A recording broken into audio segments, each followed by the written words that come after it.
Yeah. All right. Should we move on? Spin the wheel. Next fun subject. What do we got? Oh, look at those shots together. We're Look at getting a those shot. shots I just already know waiting it. for us. Yeah, baby.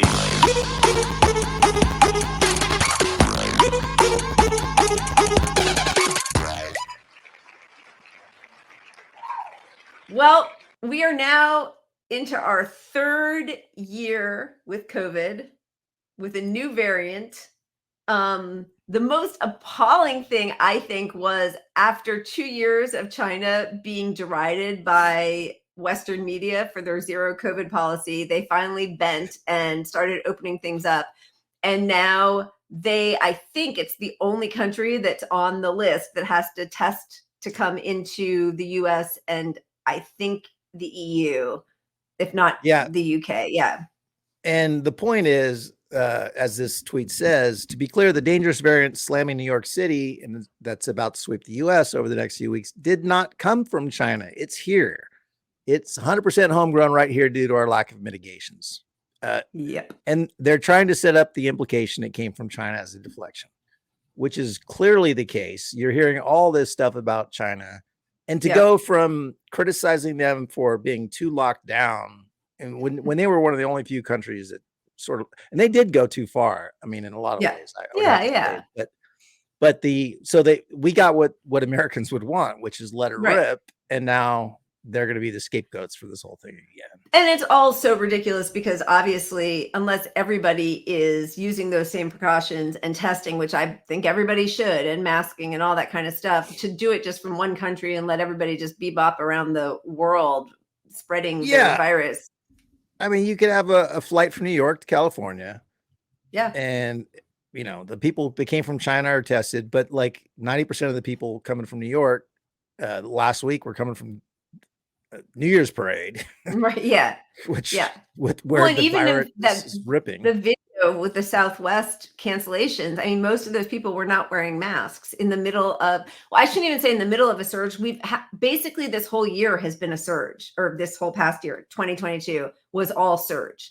I don't think it ever let down. I think Japan just had their highest week of deaths of the year. I mean, we have just not had a single plummet in cases in a year. I think we've never gone below 2,000 deaths a month in this past year. Yeah, and well, there's definitely a spike. So, and you got to realize, like, they've changed a lot of the reporting metrics. Like I said last week or 2 weeks ago. I mean, the water treatment level, the sewage level, the level of COVID in the water treatment plants is the best metric to go on because there's so little accurate reporting. Right. Yeah. Yeah. And, I mean, it's just so depressing, but the more we learn about how it affects your vascular system and your organs, even mild cases, but it's not reported on. And, there've been some high profile deaths, like Pele just passed away, the Brazilian soccer great. And they didn't even talk. They said it was because of cancer, of colon cancer. But then finally, so as this person says on network news, they said Pele died of colon cancer. Glad I also watched PBS NewsHour. He had cancer, but it didn't kill him. That was COVID. I wish news outlets would stop fudging cause of death reporting. They're journalists, not policymakers. Why won't they report the facts? And the only exception I would take to this is even policymakers should be, worried, concerned about the fact that this is running rampant. And again, like, I think first of all, like when Trump was talking about the China virus, all liberals were correctly calling him out for being racist. But then I think one of Biden's first ads when he became the Democratic nominee was basically like how we're going to shut down China. It was also equally like racist and xenophobic. But now they've just decided that let it rip and mass infection is okay, actually. I mean, that's, Biden, I think, was only elected because people thought possibly he would handle it better. And he has been just as disastrous as Trump with no pushback. I absolutely believe that he got elected because of COVID. That's it. Yeah. I mean, his numbers were in the shitter completely, but the bleach stuff with Trump was too intolerable, even for some people on the right. And Yeah.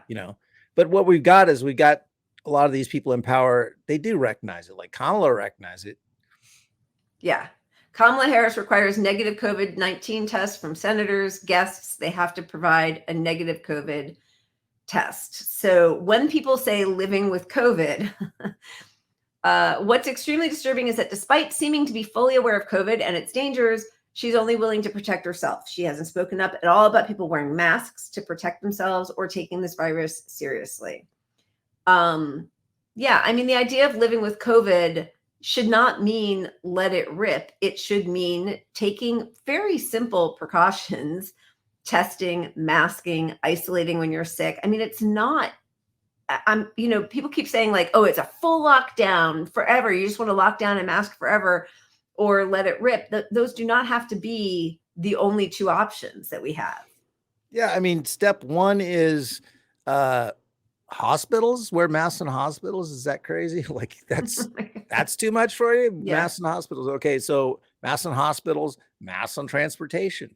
The Supreme Court, which is very conservative, ruled that Biden has the authority to mandate masks on interstate travel, public transportation. Yep. But they are just not willing to do a single thing. Yeah. And here's the thing.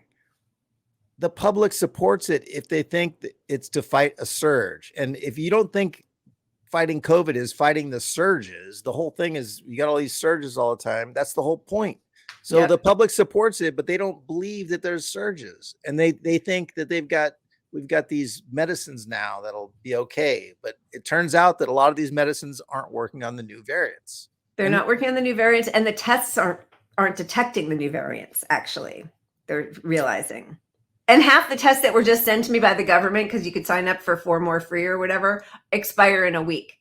I got them last week and they expire in a week. So well, I heard some good news on that one. Tell me. So don't panic.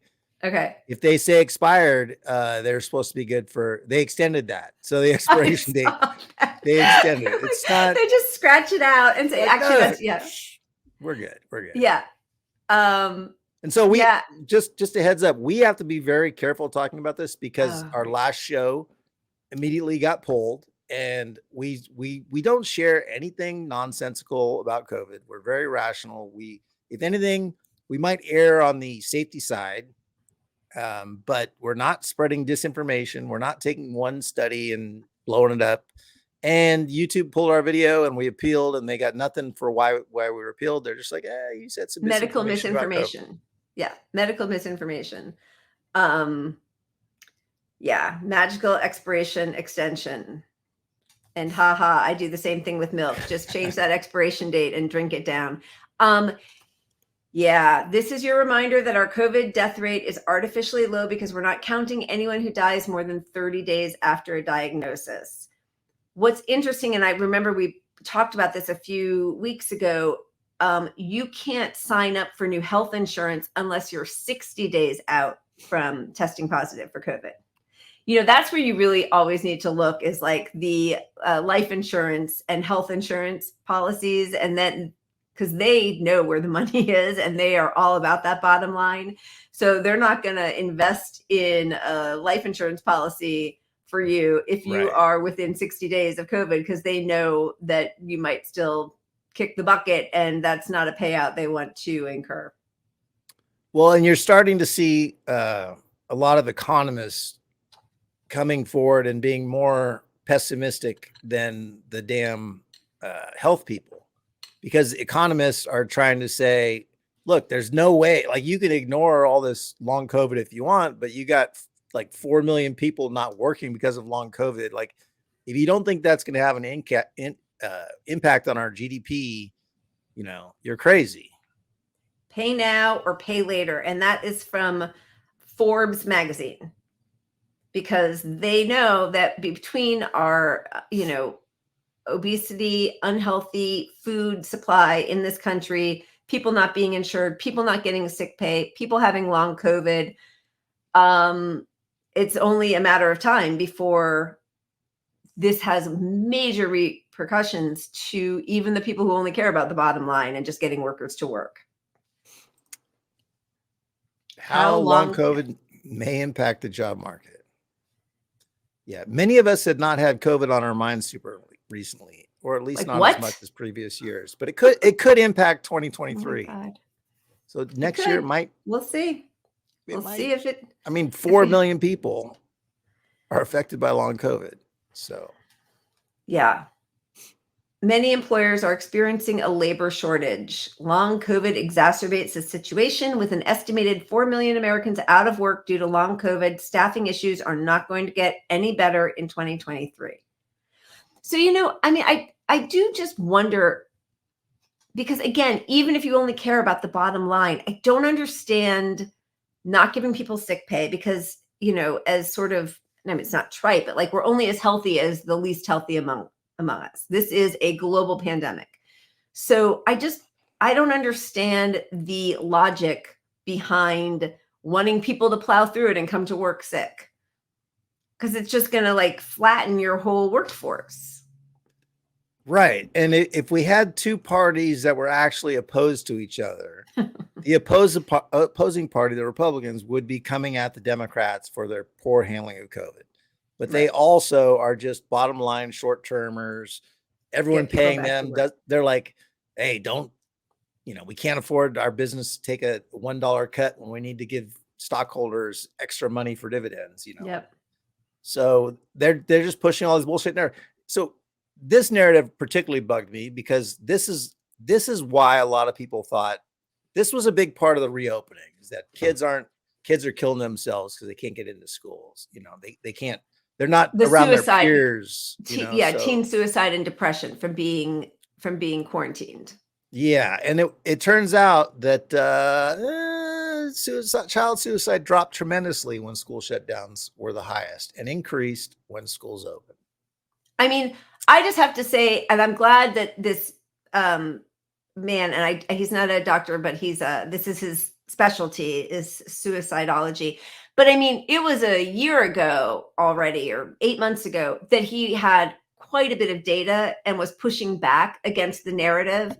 But, it's like if you tell a lie enough, which the media and the policymakers and the Biden administration kept pushing, that's what people believed, learning loss and suicide, depression, like that. And, of course they make it seem like, oh, you just get those kids back into their shitty schools that don't have ventilation, that are underfunded, where they can't go outside, where they don't have healthy food. And that's the magic button that's going to prevent them from being depressed. And they made it seem like it was just being out of school that was causing depression, not mass death around you. Right. Well, and all these narratives are so much easier to believe if you're a parent at home struggling because you're personally frustrated just with, your kids around and having to be a teacher and juggling, a job at home. And, the public is going to be eager to get back to normalcy every time. But your job is not to just say, well, if the public wants back, we got to let the kids die. But also it was a certain segment of the public who are also the ones who watch cable news, who are more privileged, whose kids are in better school systems, who have, a few of them like Leanna Wen and Dr. Jha, their kids were at fancy schools in Newton where they made sure they had ventilation. Protected. Yeah. So great. Get those kids back to school. But among poor communities and Black and brown communities across the country, they were still heavily in favor of keeping their kids home and masking, like all the things that protect them. They were still heavily in favor of. So this was another example to me of the tail wagging the dog, where the policymakers 100%. And the politicians and the CEOs decided, hey, we need to open up, get the kids back to school so we can get the parents back to work. So then they would say, people don't want to mask anymore. They're over it. People are done. We can't, we have to go where the people lead us. And the more they kept pushing that narrative, the more the people said, yeah, okay, I guess we're done. People are done. Nobody else is doing it. Right. Well, it all came right from the White House too. I mean, it wasn't just like people with their difficult situations. The White House led this message that, the pandemic was over. When did he say that? When was Biden? That was 2021. when he told everybody to take masks off right before 4th of July. Right. So this was just this week. Oh my God. The press secretary. And look at us today. I remember, you guys, some of you were here for Jen's first briefing, Jen Psaki. I love saying Never Psaki. thought I'd miss her, but boy, Jean-Pierre's giving a... Anyway, there were 14 of you masked up, and look where we are 2 years later. We're in a different place. And so I think that's important to note. She's literally saying, here are you guys not following COVID protocols and being safe, and that's a good thing. Yeah, rip those masks off. Where's the pushback on that? I mean, the press isn't pushing back. No. They're the ones not wearing the masks. Yeah, and I should have pulled it, but there was an article, I think it was in the Atlantic, about there's the People's CDC that has a lot of the doctors that you and I both follow on Twitter, and I think probably a lot of you, Gonzalez and the data, like there's a bunch of them who take COVID and long COVID really seriously. And this article was written to kind of make them seem like they are addicted to COVID and that they want to mask forever. And that has been a big effort put out by this administration to, just shame everybody into getting back to the new normal. Everyone's going to get it anyway. If you tell somebody you haven't had COVID yet, they sort of laugh at you like you're being too precious with your one life. That's crazy. I mean, even liberals I know, I went to a wedding the other day. I was literally the only person masked in a small house wedding with, 50 people in one room. And I'm the only one masked. And there's babies and kids there. It's just like insanity. What the fuck is going on with this country? But, like I said, I don't want to blame people too much, because when you go through something tough, which psychologically affects a lot of people and economically affects a lot of people, you're more inclined to grab that. Well, okay, this is our way out. This is our way out. It's not that bad anymore. They keep telling us it's not that bad anymore. I can't just focus on this. I can't. What are we going to do? It's hard to do. Yeah, like public health. It's public, and when that starts disintegrating, it's hard to be the only holdouts when your kids are going to school, when you're having to go to work, when everybody's sort of moving on, and even knowing that COVID persists. When there are no actions being taken to mitigate that spread, I think people are making, their own sort of cost benefit analysis of like, what am I protecting anymore if I can't do anything I ever used to do, or a lot that I used to do, with no end in sight and nobody trying to, pave a path forward. And to end that pattern, literally all the news has to do is release facts about long COVID to people. If they just talked about long COVID, talked about how it's a cumulative risk factor, the more you get COVID, the more likely you are to have all these exponentially problematic issues. All right, we need a shot. Definitely need a shot. Let's spin that wheel. There's a lot of shots sitting there waiting on it. We haven't had one. I know. No. 42 minutes in. What? Oh, come on now. I'm overriding it. Don't we have like a shot?